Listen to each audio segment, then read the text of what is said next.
Selamat datang kembali di pembahasan mendalam kita. Nah, kali ini kita mau fokus ke satu bab nih, spesifik dari materi yang Anda bagikan. Bab 3, judulnya menarik banget. Denyut nadi performa puncak. Iya, betul. Denyut nadi. Intinya, gimana sih kita bisa seimbangin antara, katakanlah gaspol alias stres kerja gitu ya, dengan istirahat atau pemulihan. Biar performa kita tuh maksimal tapi juga awet berkelanjutan.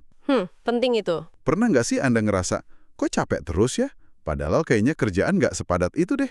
Nah, materi ini bilang mungkin masalahnya bukan soal waktu, Bukan waktu ya? Terus apa dong? tapi soal energi kita. Gimana kita mengelola energi? Menarik. Biasanya kan kita mikirnya gini, kalau mau hasil lebih ya harus kerja lebih keras dong, dorong terus diri kita. Iya, itu mindset umum ya, hustle culture gitu. Betul. Tapi gimana kalau justru kuncinya tuh ada di istirahat, di pemulihan, yang sering kita anggap, buang-buang waktu aja. Justru di situ kuncinya ya. Konsep ini lumayan menantang cara kerja kita selama ini. Yuk kita bedah bareng-bareng deh. Boleh, boleh. Ini memang semacam pergeseran cara pandang yang menurut saya fundamental. Fundamental ya. Iya. Sumber yang kita dalami ini kan menekankan kalau kebutuhan kita yang paling dasar sebagai manusia itu sebetulnya adalah mengeluarkan energi, lalu memulihkannya kembali. Keluarin plus pulihin lagi, kayak siklus gitu. Tepat, siklus. Proses ini bukan cuma soal sehat atau nggak sehat loh ya, tapi ini fondasi. Fondasi dari performa kita, kesehatan kita, bahkan ya kebahagiaan kita. Wah, sampai kebahagiaan ya. Iya, tanpa siklus ini semuanya bisa berantakan gitu. Oke. Nah, konsep pertama yang diangkat di sini istilahnya osilasi. Kedengarannya agak gimana gitu ilmiah ya. Haha, iya mungkin istilahnya. Tapi intinya sih simple. Energi kita itu nggak lurus aja gitu. Nggak datar gitu ya, kayak garis lurus di monitor. Betul, lebih kayak gelombang. Ada naik, ada turun, berdenyut. Jadi ada ritme alaminya ya. Antara pas kita lagi aktif, keluar energi, sama pas lagi istirahat, isi ulang. Gitu ya? Tepat sekali. Dan osilasi ini tuh denyut nadi kehidupan kita sebetulnya. Denyut nadi kehidupan, maksudnya gimana tuh? Iya, pemulihan itu bukan berarti kita nggak ngapa-ngapain aja atau males-malesan, bukan itu. Coba bayangin deh, grafik EKG jantung yang sehat kan? Oh ya, naik turun gelombang gitu kan? Nggak lurus? Nah, itu dia. Kalau grafiknya lurus datar, itu malah tanda bahaya kan? Iya bener, gawat ya. Energi kita juga gitu, osilasi ini penting. Semakin kuat dan teratur denyut nadi energi kita, makin penuh kita bisa terlibat dalam aktivitas apapun. Makin oke kita. Tapi kalau kita terlalu banyak, katakanlah gaspol tanpa cukup rem untuk pemulihan, Atau sebaliknya ya, terlalu banyak istirahat, nggak ada tantangannya. nah iya, atau terlalu banyak santai tanpa ada tantangan yang memadai, dua-duanya tuh nggak bagus. Sama-sama merusak kapasitas kita dalam jangka panjang. Wah, ini kontras banget ya sama cara hidup kebanyakan orang sekarang. Rasanya kita kayak didorong jadi mesin gitu. Harus jalan terus, lari maraton tanpa henti. Iya, hidup linier istilahnya di sumber ini. Padahal kodrat kita tuh osilasi, bergelombang, Betul, kita bukan mesin ya. dan bahaya dari ketidakseimbangan ini nyata loh. Materi ini pakai istilah dari dunia olahraga, mungkin Anda familiar. Apa tuh? Oke, overtraining. Terlalu banyak stres. Kebalikannya, ada undertraining. Ini kalau terlalu banyak pemulihan, tapi kurang stres atau tantangan yang cukup. Hasilnya, ya kapasitas kita melemah, menyusut, atrofi istilahnya. Kayak analogi lengan yang pakai gips itu ya. Kalau kelamaan nggak dipakai, ototnya kan jadi kecil, jadi lemah. Persis, itu contoh fisik yang gampang dibayangin. Ternyata ini berlaku nggak cuma buat otot fisik aja. Benar sekali. Prinsip gunakan atau hilangkan atau use it or lose it, dan juga terlalu banyak gunakan, lalu hilangkan, atau overuse it and lose it. Ini berlaku di semua dimensi kita. Semua dimensi, maksudnya? Fisik, jelas. Tapi juga emosional, mental, bahkan spiritual. Semua butuh siklus stres pemulihan ini. Wah, sumber ini cerita, banyak lo atlet hebat yang performanya anjlok. Bukan karena kurang latihan fisik, tapi karena ada ketidakseimbangan di dimensi lain. Misalnya, stres emosional di rumah nggak terkelola, atau kelelahan mental karena tekanan kompetisi. Jadi saling terkait ya semua dimensi itu? Sangat terkait. Jadi kalau mau bangun kapasitas, entah itu otot fisik, ketahanan emosi kita, fokus mental atau kekuatan spiritual, kita butuh dua elemen itu. Stres yang mendorong kita keluar dari zona nyaman, dan pemulihan yang cukup setelahnya. Stres dan pemulihan, dua-duanya perlu. Iya, tanpa salah satunya, kita nggak akan berkembang optimal. Bisa jadi malah mundur. Ini bikin mikir ya. Coba Anda yang dengerin, refleksikan sebentar deh. Dalam kerjaan atau kehidupan pribadi Anda, di area mana nih Anda ngerasa paling sering nggak seimbang? Cenderung overtraining kah? Gaspol terus sampai mau burnout? Atau malah undertraining? Mungkin terlalu nyaman, hindarin tantangan baru karena takut stres. Iya, menarik buat direnungkan ya. Nah, ngomongin soal ritme alami, ternyata tubuh kita ini lebih canggih lagi. Ada jam internalnya sendiri, bahkan skalanya lebih pendek dari siklus tidur bangun harian kita. Oh ya? Apa itu namanya? Sumber ini menyebutnya ritme ultradian. Ultradian, oke. Ini siklus energi yang berulang kira-kira tiap 90-120 menit. Sepanjang hari kita melek, jadi energi kita tuh naik sampai puncak, terus secara alami dia akan mulai turun. Itu sinyal kalau kita butuh istirahat sejenak. Jadi ada siklus pendeknya gitu ya dalam sehari. 90-120 menit. Iya, kayak gelombang kecil gitu sepanjang hari. Dan sumber ini ngejelasin sinyal-sinyalnya yang sering kita abaikan banget. Apa aja tuh sinyalnya, biar kita lebih peka nih? Mulai dari yang halus, kayak nguap, atau perut mulai bunyi keroncongan, atau agak susah fokus gitu ya. Sering tuh. Sampai keinginan buat nunda kerjaan, atau pengen ngecek medsos melulu. Itu sebetulnya cara tubuh bilang, bro, sis, butuh jeda bentar nih. Tapi kita seringnya gimana?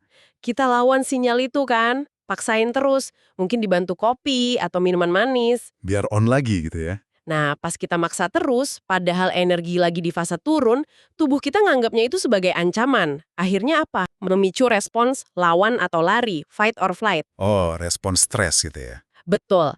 Akibatnya hormon stres kayak kortisol itu banjir di sistem kita. Kalau sesekali sih ya mungkin nggak apa-apa ya. Tapi kalau terus-terusan tiap hari, ini jadi racun jangka panjang buat tubuh. Dampaknya apa aja tuh kalau hormon stres ini, kortisol ini, terus-terusan tinggi di badan kita? Wah, bisa macam-macam gejalanya ya. Mulai dari yang kelihatan sepele kayak jadi nggak sabaran, gampang tersinggung atau marah, sering sakit kepala. Itu udah mulai nggak enak ya. Banget, sampai yang lebih serius kayak gangguan pencernaan, sistem imun kita jadi lemah, gampang sakit, dan dalam jangka panjang, ini bisa berkontribusi ke penyakit kronis. Seperti apa tuh? Penyakit jantung, diabetes tipe 2, hidup kita jadi kerasa nggak seimbang aja gitu, capek terus. Wah, serem juga ya dampaknya kalau kita abaikan sinyal tubuh terus-menerus. Makanya penting banget kenali ritme ultradian ini. Ini nyambung banget deh. Sering kan kita ngerasa, aduh udah sore nih, butuh kopi lagi biar melek. Atau malamnya malah butuh katakanlah segelas wine atau apa gitu biar bisa rileks, biar bisa tidur. Iya, betul. Sumber ini bilang itu tuh kayak cara kita membuat ombak buatan. Ketika hidup kita jadi terlalu datar, terlalu linear, karena kita ngabaikan gelombang alami energi tubuh kita. Jadi kayak pakai kruk eksternal gitu ya. Kafein buat naikin, alkohol buat nurunin. Padahal tubuh punya mekanismenya sendiri kalau kita mau dengerin. Kita jadi tergantung sama stimulan itu ya. Betul. Kehilangan koneksi sama ritme alami kita. Terus Mi, ada cerita menarik banget di materi ini. Dari Jim Loehr, seorang psikolog performa. Dia ngamatin pemain tenis top dunia. Ratusan jam. Oh, Jim Loehr ya? Saya tahu. Penemuannya tuh lumayan mengejutkan. Jadi perbedaan kunci antara pemain top sama yang peringkatnya di bawah, itu bukan pas lagi main poinnya, bukan soal seberapa hebat pukulannya. Bukan di situ bedanya, terus di mana? Justru pada apa yang mereka lakukan di antara poin. Di jeda singkat itu, Di jeda antar poin ya. Yang cuma sebentar itu. ya yang cuma 16-20 detik itu, Itu observasi yang luar biasa sih. Para pemain top itu seringkali secara naluriah ya, mereka pakai jeda singkat itu buat melakukan ritual pemulihan. Singkat tapi efektif banget. ritual pemulihan, contohnya gimana tuh? Macam-macam, mungkin nunduk sebentar, atur napas dalam-dalam, kendurin bau yang tegang, pokoknya rilis sejenak. Hasilnya? Apa hasilnya? Detak jantung mereka itu bisa turun signifikan loh, sampai 20 denyut per menit, hanya dalam waktu sesingkat itu. Wah, cepet sekali ya. Cuma dalam belasan detik itu. Iya, 16-20 detik saja. Ini contoh pemulihan mikro yang dampaknya besar. Gunanya apa sih nurunin detak jantung secepat itu di tengah pertandingan? Ini buat mencegar apa yang disebut efek domino kelelahan. Jadi gini, kelelahan fisik karena main point yang intens itu kan bisa cepet banget ngerembet jadi kelelahan emosional. Jadi gampang marah gitu ya, frustrasi. Betul, jadi gampang marah, frustrasi, nyalahin diri sendiri atau lawan. Nah, kalau emosi udah negatif gitu, fokus mental pasti keganggu kan? Buyar. Ya pasti, susah konsen lagi. Nah, dengan ritual pemulihan singkat itu, mereka kayak reset. Mereka putus rantai domino tadi, kembali ke baseline fisiologis dan emosional sebelum poin berikutnya mulai. Jadi lebih siap lagi. Sementara pemain yang peringkatnya di bawah gimana? Nah, yang peringkatnya lebih rendah, seringkali nggak punya rutinitas pemulihan ini. Mereka tetap tegang di antara poin, detak jantungnya tetap tinggi, akhirnya apa? Energi mereka kekuras lebih cepat, emosi jadi nggak stabil, dan performa pasti menurun drastis di set-set akhir. Kalahnya sering di situ. Jadi kuncinya justru di jeda itu ya? Bisa dibilang gitu. Kinerja bisa terganggu kalau detak jantung kronis tinggi, artinya terlalu banyak keluar energi tanpa pulih. Tapi juga kalau kronis rendah, itu bisa jadi tanda kurang komit atau udah nyerah. Dua-duanya nggak optimal. Mendengar cerita atlet itu saya jadi mikir nih. Oke lah, itu di lapangan tenis. Intensitasnya tinggi. Tapi gimana ya kita-kita ini? Yang kerjanya mungkin lebih banyak di depan komputer. Bisa nggak sih kita nerapin ide pemulihan di sela-sela ini? Kan nggak ada jeda antar poin yang jelas kayak tenis. Pertanyaan bagus banget. Dan jawabannya bisa banget. Prinsipnya sama. Kita perlu jeda pemulihan sebelum kita benar-benar kehabisan bensin. Jangan nunggu sampai udah kosong baru istirahat. Jadi proaktif gitu ya? Klaus, pegolf legendaris, dia bilang, kunci konsistensinya itu kemampuan buat pindah-pindah. Antara puncak konsentrasi pas mau mukul bola sama lembah relaksasi total pas lagi jalan ke bola berikutnya. Dia nggak tegang terus-terusan. Oh, jadi dia juga pakai prinsip naik turun energi itu ya? Fokus, lepas. Iya, jadi ini bukan cuma buat atlet. Buat kita di kantor, di depan laptop, mungkin artinya ya benar-benar istirahat pas makan siang. Nggak makan sambil kerja depan layar. Itu kebiasaan buruk banyak orang tuh, termasuk saya kadang. Atau coba deh ambil jeda singkat mungkin 5-10 menit aja setiap sekitar 90 menit. Ngapain? Ya berdiri, jalan sebentar keliling ruangan, peregangan ringan, atau sekedar lihat keluar jendela, alihin pandangan dari layar. Jadi intinya melepaskan diri sejenak gitu ya, secara sadar. Kuncinya di situ, lepas sejenak dari tugas yang lagi dikerjain, reset mikro. Dan menariknya lagi nih, pemulihan ini dampaknya nggak cuma ke fisik atau energi doang ya. Betul sekali. Sumber ini bilang, kreativitas itu seringkali munculnya justru di ruang antara nada. Ide-ide bagus sering datang pas kita lagi nggak mikirin kerjaan, pas lagi mandi, pas lagi jalan pagi. Iya, saat pikiran rileks ya. Begitu juga hubungan sama pasangan, sama anak, sama temen. Bisa lebih dalam kalau ada ruang antara kesibukan.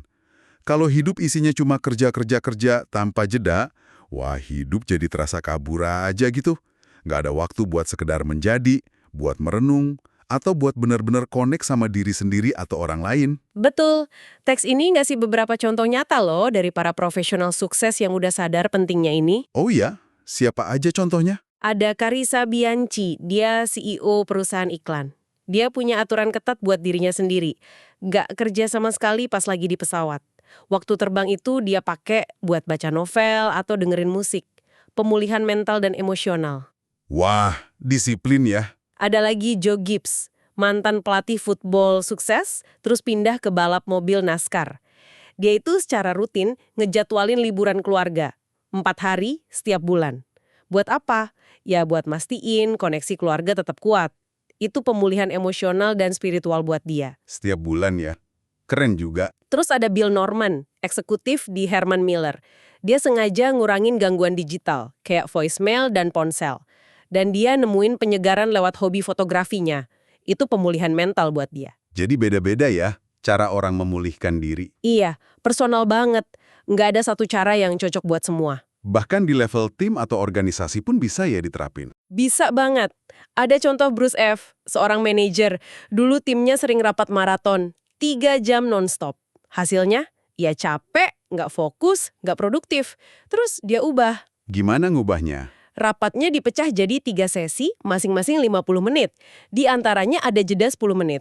Hasilnya, energi tim lebih kejaga, fokus lebih bagus, keputusan lebih berkualitas, rapatnya malah selesai lebih cepat. Wah, jadi jeda itu bukan buang waktu ya? Justru investasi. Investasi buat produktivitas yang lebih tinggi dan berkelanjutan. Dengar contoh-contoh ini jadi kepikiran lagi nih buat Anda yang dengerin. Aktivitas apa sih yang benar-benar bikin Anda ngerasa seger lagi? Bukan cuma istirahat pasif ya, kayak nonton TV sampai ketiduran gitu. Tapi sesuatu yang aktif, ngisi ulang tangki energi fisik, emosional, dan mental Anda. Mungkin olahraga, ngobrol sama teman dekat, nekunin hobi, jalan-jalan di alam, meditasi, atau mungkin cuma duduk tenang aja tanpa ngapa-ngapain. Penting banget ya buat ngenalin aktivitas pemulihan personal kita masing-masing. Ya, kenali dan jadwalkan. Itu kuncinya. Sayangnya nih, seperti yang tadi kita singgung, kita hidup di zaman yang kayaknya anti istirahat banget ya.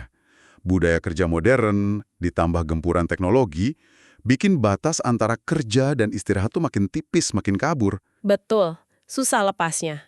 Contoh Robert Iger, CEO Disney waktu itu. Dia cerita, email kerja udah masuk bertubi-tubi, bahkan sebelum dia bangun dari tempat tidur.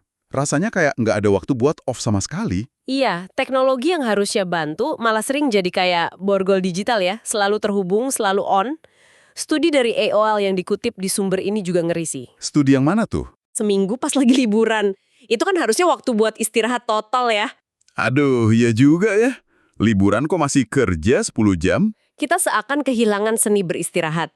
Ditambah lagi budaya hustle culture itu yang mengagungkan kesibukan nonstop.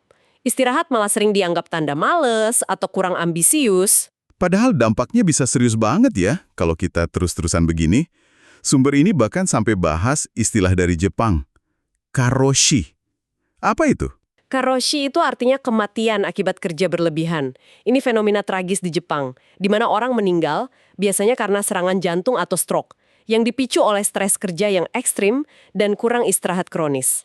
Astaga, sampai meninggal ya? Iya, pola umumnya tuh jam kerja panjang banget, sering lembur sampai malam, jarang atau nggak pernah ambil cuti atau libur, plus tekanan kerjaan yang tinggi banget. Ini contoh paling ekstrim dari pengeluaran energi tanpa henti, tanpa pemulihan yang memadai. Ngeri banget ya dengarnya. Ada contoh lain juga di sumber ini, Nancy Woodhull. Dia seorang eksekutif media yang sukses, dia tuh bangga banget karena ngerasa nggak butuh downtime, nggak butuh waktu istirahat. Dia ngerasa kuat gitu ya? Iya. Tapi sayangnya dia meninggal di usia yang relatif muda karena kanker. Tentu kita nggak bisa nyalahin langsung ya, hubungan sebab akibatnya nggak sesimpel itu. Tapi kisahnya jadi kayak pengingat yang, menyentak banget gitu. Tentang pentingnya keseimbangan. Pengingat yang keras ya? Dan menariknya lagi, sumber ini juga nyebutin gejala penyakit Besdow atau Graves' disease. Itu kan sejenis gangguan tiroid autoimun ya, Iya. yang cukup umum ditemulin pada atlet yang ngalamin overtraining parah. Iya, penyakit tiroid. Ternyata, gejala yang mirip itu juga sering diamati pada para eksekutif tingkat tinggi yang ikut program pelatihan energi mereka. Ini nunjukin ada pola fisiologis yang serupa, antara atlet yang maksain fisiknya, sama pekerja kantoran yang maksain mental dan emosionalnya terus-menerus tanpa jeda yang cukup. Jadi tubuh merespons dengan cara yang mirip ya, antara stres fisik dan stres mental emosional yang berlebihan. Kelihatannya begitu. Pola hidup linear yang dipaksain ini ada konsekuensi biologisnya. Kalau Anda sendiri nih, ngerasain nggak sih dampak teknologi sama tuntutan kerja modern ini ke kemampuan Anda buat benar-benar matiin tombol, buat pulihin energi?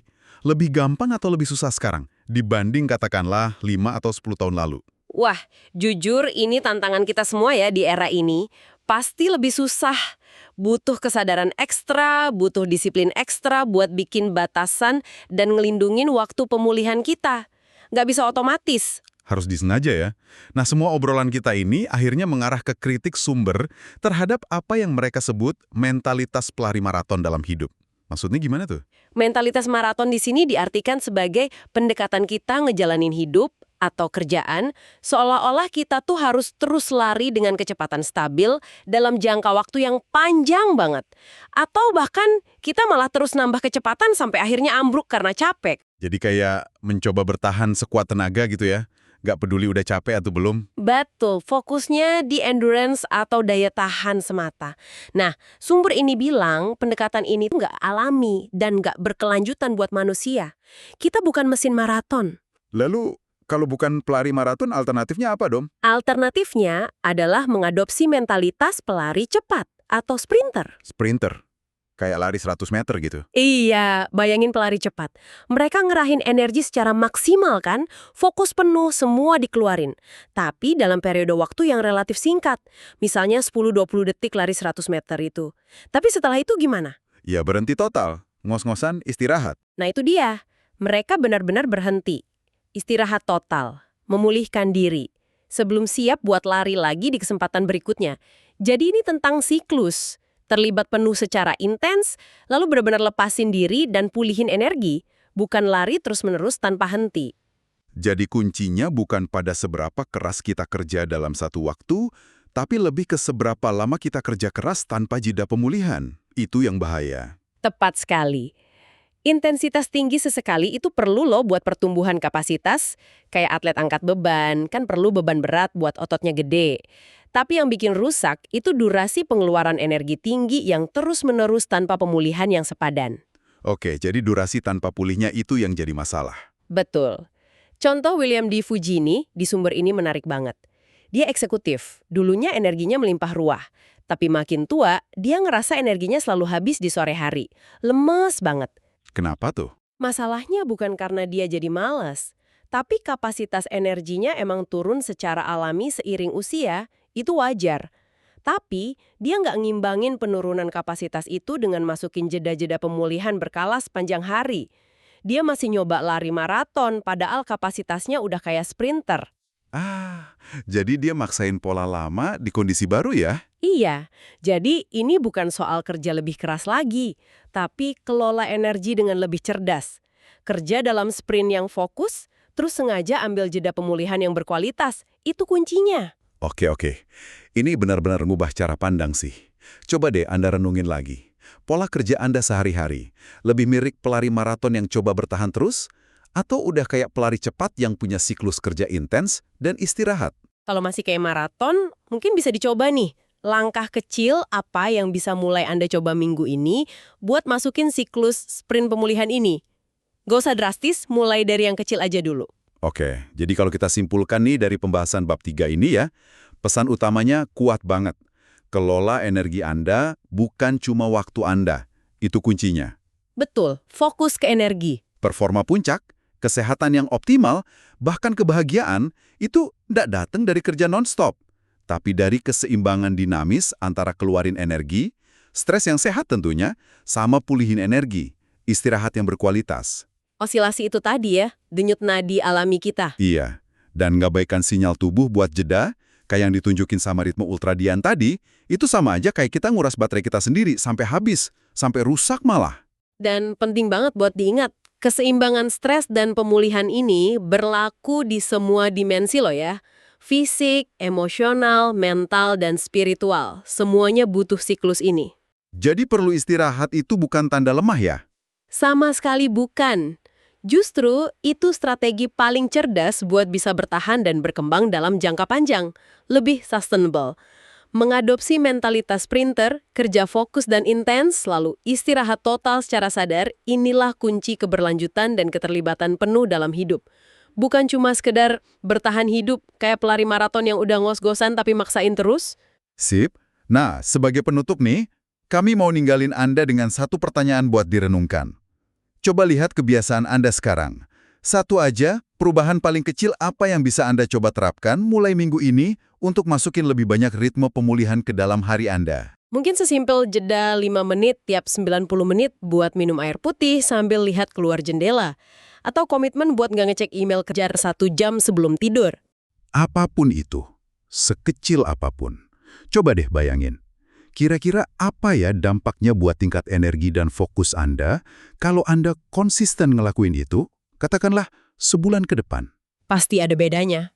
Terima kasih banyak sudah menyimak pembahasan mendalam kita kali ini. Semoga ada manfaatnya ya. Sampai jumpa di eksplorasi kita berikutnya.